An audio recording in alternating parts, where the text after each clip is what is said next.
In today's episode, I'm joined by seasoned New York City real estate advisor Nikki Beauchamp. We're diving into how AI is transforming her productivity, the power of personalization in marketing, and why trust and continuous learning are key to your success with AI. Tune in. Are you a real estate agent eager to unlock the power of AI to boost your productivity and scale your business? Then you're in the right place. Welcome to Real Estate AI Flash, the weekly podcast that takes AI from a buzzword to a business tool, making it approachable and actionable for agents like you. I'm your host, Rajiv Sajja, and each week I interview agents from across the country who are using AI to transform their careers. Join us on this journey to become an AI skilled agent and take your real estate career to the next level. Now let's get to this episode. Well, welcome to another episode of Real Estate AI Flash. And today my guest is Nikki Beauchamp. She's a seasoned multilingual, we'll get into that I'm sure, real estate advisor with over 2 decades of experience with Sotheby's International Realty from the city that never sleeps, New York City. Welcome, Nikki, to the pod. Thank you for having me. It really does feel like the city that never sleeps, or maybe I'm the person that never sleeps these days. That's true. Realtors never sleep, and you're one of the finest that New York City has to offer. So, I gave you a very elevator pitch introduction, but I'd love for you to, before we get into AI and all things AI in real estate, I'd love for you to maybe walk us through your journey of real estate. And I know I went to your website and it said you're a Manhattanite. I've heard that before, but I Yes. thought it was very articulated. So I was born and raised in Manhattan. I went to New York City public schools. I went to the very famous Fame High School, the one, I Want to Live Forever, the TV show in the 80s, and then the movie. Yeah. And kids who are very young only know the second movie. They don't know that it's an actual place and there's a TV show. I played the piano from the age of about 4. And then I started the clarinet when I was 10. And then I went off to NYU for undergrad and grad school. And then I spent time working in tech and finance. I remember the first .com boom and bust in the late 90s, just barely early 2000s. And I got into real estate because every company I ever worked at, I was the New Yorker in the room. Again, born and raised, went to school. I'm relatively normal, all things considered. So people would always ask, oh, where should I go? Where should I live? What should I do? So I was referring business to a friend of mine. And they said, oh, you need to get your license because you're generating, referrals for me. And I can't compensate you. All I can do is maybe I can give you a cup of coffee, and I was like, no, I don't need to do that. I don't have time for that. And she eventually convinced me. So I got my license so that I could collect referral fees. And then during my first midlife crisis, when I decided I wanted to do something different, I thought, oh, let me try real estate for a while. And here I am more than 20 years later. Wow. Well, that's definitely a journey. I think, and when I was talking to you earlier in the week, we talked a little bit about obviously different ways you're using AI, and majority of our listeners, Nikki, obviously are agents. We have a few thousand that listen to our pod, agents, and obviously some brokerage leaders, but really rooted in real estate and how AI can help them. But before we get to your specific use cases, everybody's got their first light bulb moment with AI when it like, oh, this can really help me. What was yours? My first actually came around thinking, how could this save me time? Many, many moons ago, when I started using social media, and I used to write a blog, I used to write several blogs per week. And I thought to myself, could this compress my editing time? Could this help me refine ideas? And then extending that out to other areas of business, because right now it often feels like, in addition to the 10 million things we have on our plates, we are also our own marketers and content creators, and it's a lot to do, but maybe it doesn't require operational scale in terms of human staffing. And perhaps there's a lot that I can accomplish with using various AI tools. Right. Cool. Yeah. No. I think we all have our own moments, and I dug in when ChatGPT first launched, November 30th, Same. Thanksgiving weekend, I right? 2020. remember. Yeah.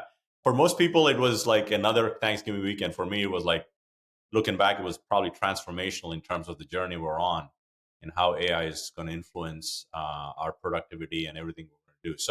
So one of the things that you and I spoke about, which I thought was very interesting, that I'd love for you to kind of dig in on, is AI is moving at such an exponential rate that nobody's keeping up. And especially as agents, you got all these things you need to do. You need to run a business.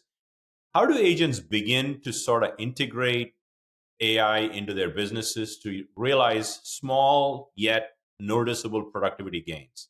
And you had some really good ways you sort of talked about how you sort of did that. So let's dig into that, Nikki. Yeah, so I am very process oriented. So I like to look and see where is it that I am stuck, and what do I need to get unstuck.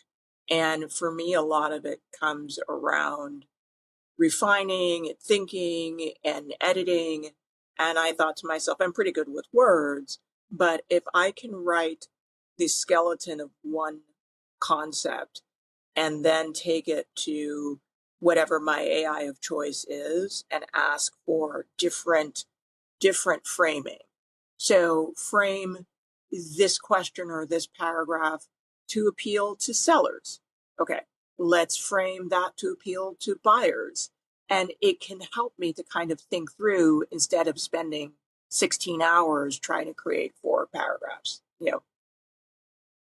Yeah, for sure. I think it helps you collapse time in certain segments and really keeping you in the loop. It's not like you're automating everything with AI. It's sort of like it starts with an idea, gets you to the finish line faster as you Right, start exactly. talking. And I think that that's really it. It's we're trying to get to that finish line faster. And for me, it's about where can I save time that I can redirect elsewhere. It might mean that I have more time. It should mean that I have more time to spend with my clients. It could mean that I have more time to spend with my family, or my sidekick, my dog, or more time to sleep even. Yeah.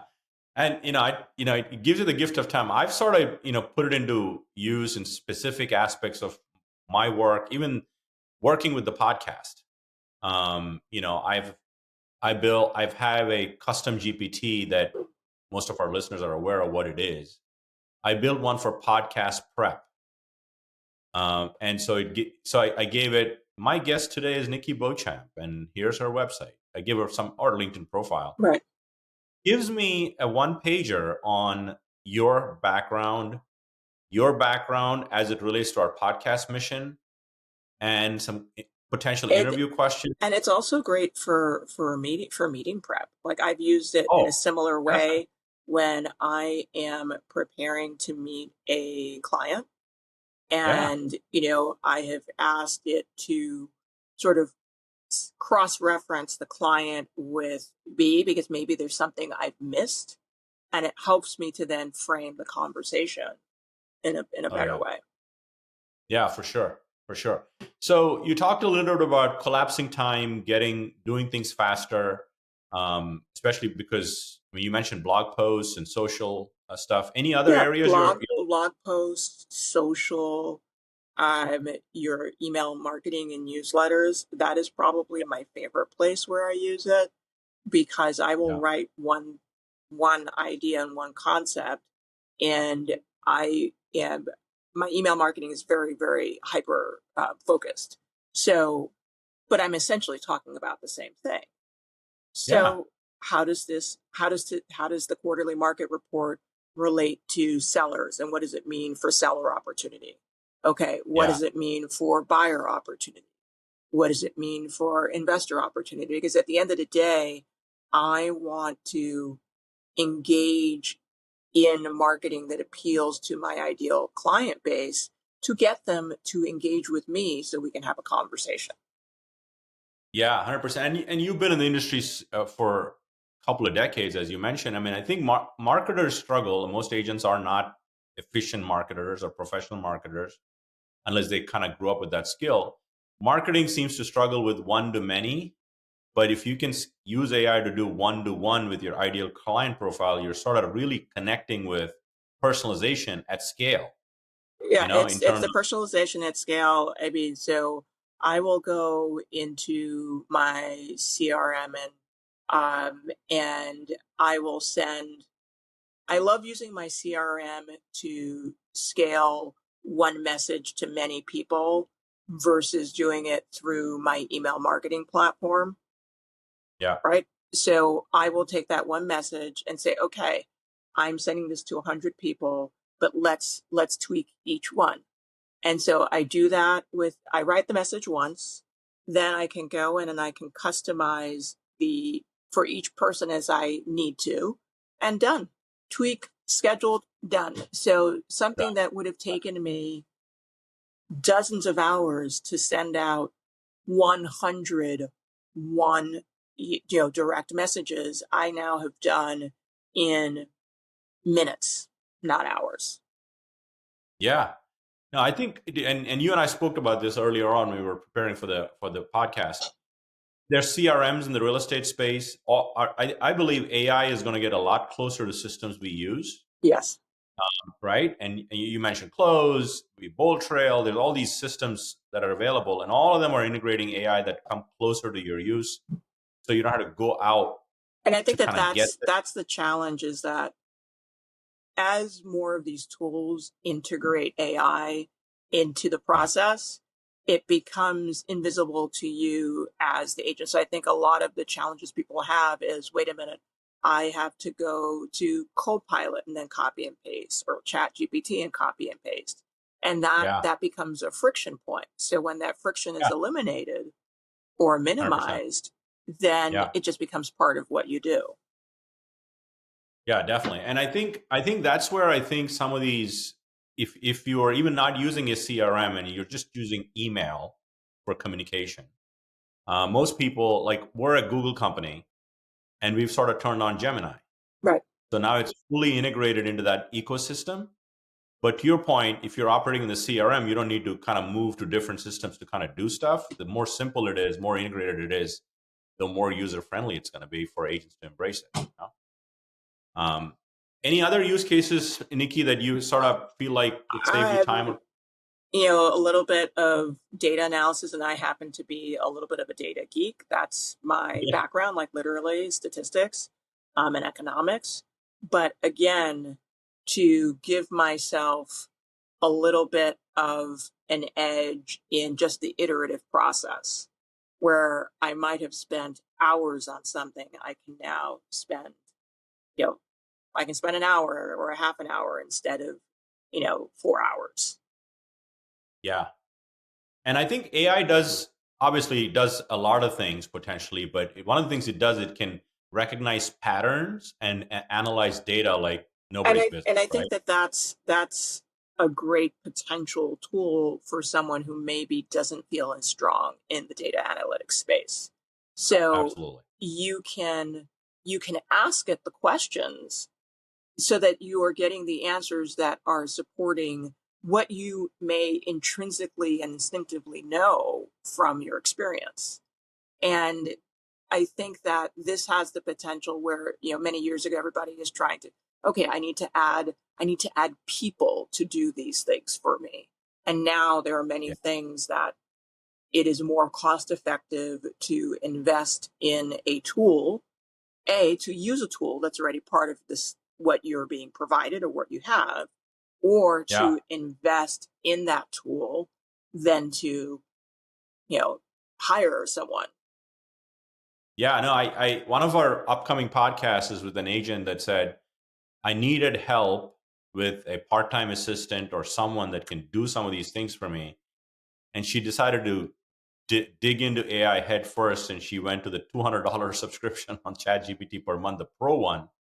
And she said, it's saving me enough time that I can justify it and not have to hire somebody part-time. and kind of get them up trained, and I'm learning new skills. So it's interesting. I think Yeah, I over mean, time, I have gone through that thought process myself, where I was like, okay, I really need to hire someone. I'm like, yeah, well, I can actually make enough headway with a collection of tools that make sense. Where with the time that I'm saving, okay, maybe I redirect it to learning a couple of other things. But once you refine the process and automate certain things, now I have an SOP that even if I did hire someone, they're coming in and I can yeah, hand them, here's what we have so far. If you have ideas of things you want to build on it, that's fine. yeah, yeah, for sure. Um, so before I get to my final two questions, I ask all my guests, anything else that you're seeing that you're using or testing that the audience should look out for? Oh my God, I feel like there's always something. There's always There's always something. But I keep the Chat GPT app on my phone. I use Copilot. I have dabbled in building some custom GPTs for things that I want. I am thinking about a chatbot on my website. yeah, Haven't delved into that just yet. What else have I been doing? I'm trying a phone answering service. And what's interesting about that is that they will answer the phone. We have the whole scripting set up, yeah, but also the data is being pushed into my CRM. So now I have yeah, another way of tracking who's calling, what are they calling me about, why are they calling, and it's to yeah, try and gather as much business intelligence as possible, so I can then assess where should I be, investing more time. If I'm yeah, getting lots of calls that are coming in directly to my website, okay, maybe I need to focus on my Google My Business page and increase my reviews, because I'm getting people coming, but they're not calling, but maybe they would call more if they see the reviews. And I'm not worried about getting the calls because I have a service that's sort of yeah, filtering sure. for who, what, where, when, and why. Yeah, Filtering for scheduling. It's there. I think the possibilities are really, really endless with this. And it's again, where are the parts of my business that I am finding that I am stuck? yeah, And I would always focus with any tool, finding the tools that fix my most urgent problem. good. And then I Yeah, can work on okay, this is kind of urgent, but it's basically using the Eisenhower urgency matrix to figure out what yeah, matters the most right now. Fix that, and 100%. I then I mean, I can think work on the other things. exactly. To your point, though, I think if you look at where you're spending your time, the way you get more productive is you collapse time and look at tools that help you solve certain pain points Yeah. along the journey.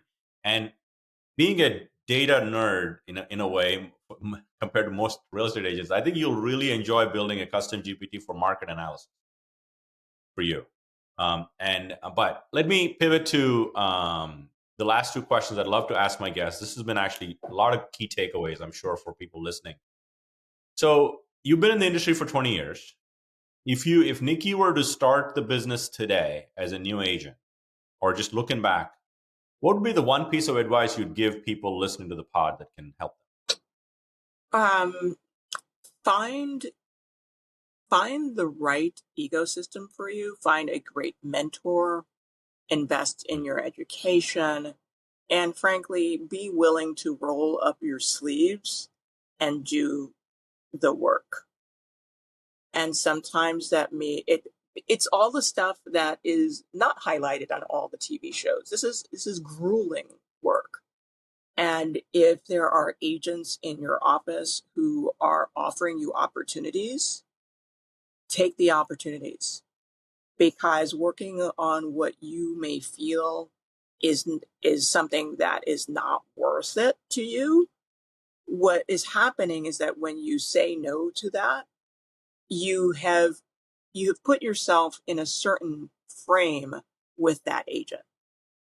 So then when that agent gets the things that they still need help with, that might be exactly what you wanted to do, you weren't willing to work on the small thing or to learn a new skill.